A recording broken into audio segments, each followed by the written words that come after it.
This is the Jamaica Information Service, the voice of Jamaica.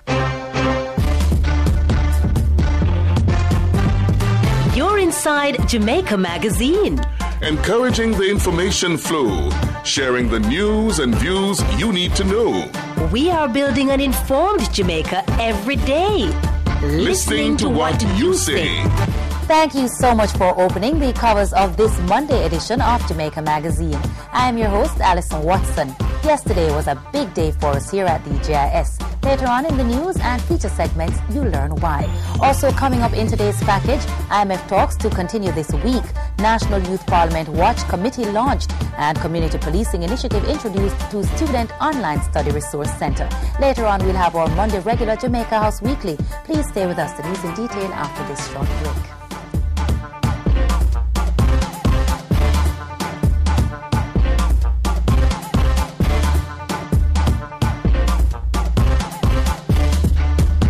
This is my appeal, Jamaica, give blood for it. Give blood and give the gift of life. So safe you don't have to think twice. Do what you can for one another. Yeah, man. Be a hero, be a blood donor.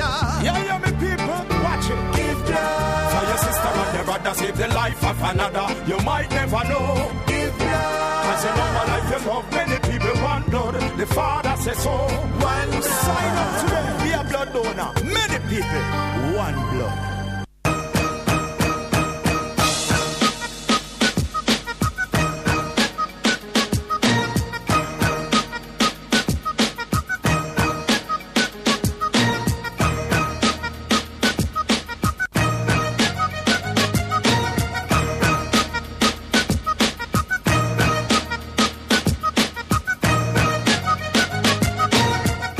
Now the news. The Jamaica Information Service has unveiled its corporate and operating plans for 2009 to 2012. The plans were presented during a service of dedication at the Bethel United Church of Jesus Christ in Kingston on Sunday. Chief Executive Officer Donna Marie Rowe says the corporate and operating plans will take the JIS on a transformational journey over the next 3 years. She says the identified targets, both at the departmental and agency levels, were arrived at after a review of the JIS's major achievements and a consideration of its future strategic role and activities. With a new thrust on customer service and technology, we are of the view that this will enhance our professional standards and provide ministers, ministries, departments and agencies with quality public relations services. Meanwhile, in his message, Minister with Responsibility for Information, Darrell Vaz, commended the agency for taking the initiative to review its performance to date and future role in the dissemination of information. The minister's message was read by JIS Advisory Board Chairman Neville James. I feel confident that these plans will address many of the issues relating to JIS's own performance management and also the government's ability to disseminate its policy information, which is central to the success of the government's public sector modernization program and Vision 2030. The agency also used the occasion to donate books and other educational materials to the Bethel United Basic School. At the launch, a video illustrating the work and mission of the JIS was shown. We'll have that feature later on in the magazine. Jamaica's IMF negotiating team is to continue discussions regarding a pending borrowing relationship at the International Monetary Fund's headquarters in Washington, D.C. this week.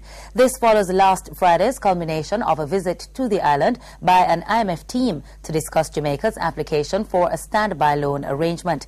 During the October 27 to November 6 visit, the team met with Prime Minister Bruce Golding, Minister of Finance Audley Shaw, and senior officials at the Ministry of Finance and the Bank of Jamaica. Chief of the Caribbean Division of IMF and head of the mission to Jamaica, Trevor Lane, gave an update on the talks. According to his statement, the focus of the discussions has been on the appropriate set of policy measures for both the short and medium term that will credibly address the key macroeconomic imbalances and thus help set the stage for robust economic growth. The IMF head of mission to Jamaica says the discussions have in particular focused on how to reduce the large fiscal deficit and put the debt on a clear downward path. He says marked progress has been made in this regard. Parliamentary Secretary in the Ministry of Youth, Culture and Sports, Senator Warren Newby, says the launch of the National Youth Parliamentary Watch Committee will help put an end to the traditional notion that young people must be seen and not heard. He laments the persistence of this mindset, even though the youths in Jamaica are the nation's largest constituent. The Parliamentary Secretary adds that it is very seldom that youths are engaged in the policy-making progress. This, he says, must change. The statistics indicate that more than 50% of Jamaicans are below the age of 30, and therefore all policies will have greatest impact on that age group.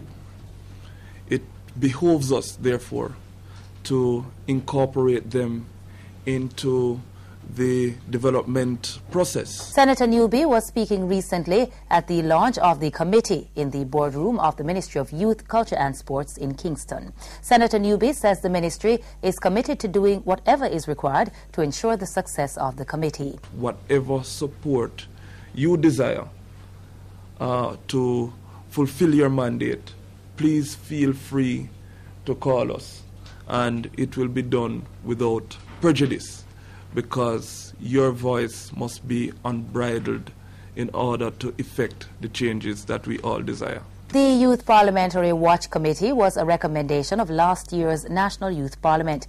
The committee is to review bills before Parliament and to see that there is follow-up and action on decisions made concerning the nation's youths. And in other youth-related news, young Jamaicans now have one other opportunity to speak to the police confidentially. Students using the online resources Go GSAT and CaribbeanExams.com to prepare for GSAT and CXC examinations in 2010 can now speak with members of the Jamaica Constabulary Force in chat rooms ran by the websites. The USAID's Community Empowerment Transformation Project and the Jamaica Constabulary Force's Community Security and Justice Program, along with the Child Development Agency, are supporting the initiative. Sean Osner, a USAID representative, outlined the benefits he foresees from such an initiative. Through our involvement in the deployment of the Community Safety and Security module, we see that the prospects are exciting. Our young users will be exposed to methods of ensuring their own safety. They will develop a sense of awareness and responsibility for their own community. And they will have opportunities to engage members of the JCF through the online chat mechanism. Mr. Osner explained, too, that the education-related facets of the website can have a positive effect on violence among youths, as it has been shown where literacy levels are directly related to one's propensity to violence. He was speaking at Go GSAT's launch of the Practice for Success initiative at the weekend. Minister of Justice and Attorney General Senator Dorothy Lightburn says plans are well advanced to implement recommendations made by the Jamaica Justice System Reform Task Force. She was speaking recently during a public forum organized by Jamaicans for Justice and the private sector organization of Jamaica.